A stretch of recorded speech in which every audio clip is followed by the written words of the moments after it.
pensionin urban të pjesshëm, pra është shtesa për pensionin në fshat. Shtohet me 800 lek, 8.000 lek, 1.616.000 në 2027, 24.000 në 2028, 32.000 në vitin 2029. Në 8.000 apo 10.000 lek të vjetra do tjetë shtesa që do të ndjetë nga muaj janar e tutje i vitit të ardhshëm. Ndërkohë që perspektivat janë këto dhe këto janë thjesht premtime të cilat presim dhe shohim nëse do të zbatohen deri në vitin 2029. Ecim.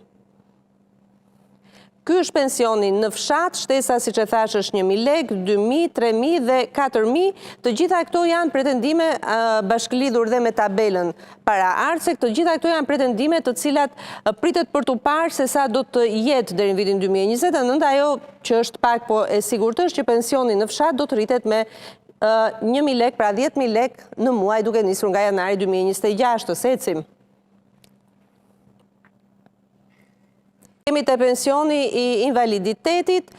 Në vitin 2026 do të kemi një rritje prej 6.000 lekësh, në 2027 12.000 lek, në vitin 2028 18.000 lek dhe në vitin 2029 pretendohet që do të kemi një shtesë prej 24.000 lekësh, pra 6.000 lek do të shtohet pensioni i invaliditetit. Kemi tabel tjetër, po financimin nga buxheti i shtetit, shifra është në miliard lek, në këtë vit do të jetë 10 miliard lek, 20 miliard lek shjet në vitin 2027, 30 miliard lek në vitin 2028 dhe 20 miliard lek në vitin 2029 do të jenë financimet nga buxheti i shtetit, të cilat pritet për të parë se si do të mblidhen. Do të mblidhen përmes taksave, do të mblidhen përmes investimeve.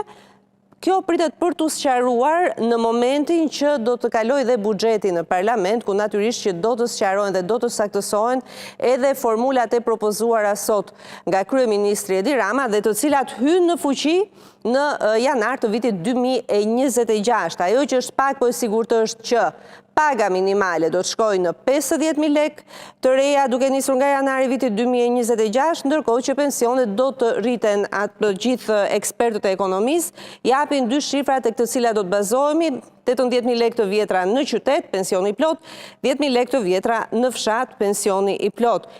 Edhe njëherë them se si do të arrihet kjo rritje e pensioneve, sa do të jetë kjo rritje e ndjeshme në xhepat e shqiptarëve, sepse duhet parë nga ana tjetër sa do të rritet në kostot e jetesës, do të ketë indeksim të pagave dhe të pensioneve, do të ketë indeksim të sektorit privat, ku punon një pjesë e mirë e popullatës dhe e familjeve dhe e familjeve shqiptare krahas atyre buxhetore. Të gjitha këto janë pyetje që nuk i marrin përgjigje dot nga formula e dhënë dhe deklaruar nga Rama përmes tabelave, por do të jenë ekspertët ata të cilët do të aplikojnë formulat për të kuptuar që do të jenë rritje të ndjeshme dhe do të kemi më shumë para në xhepat tanë vitin që vjen, apo do të kemi shtim të kostove të jetesës dhe këto para siç na jepen ashtu do të na merren.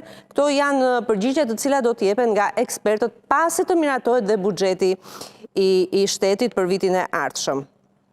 Mirë, ne do të ndalemi në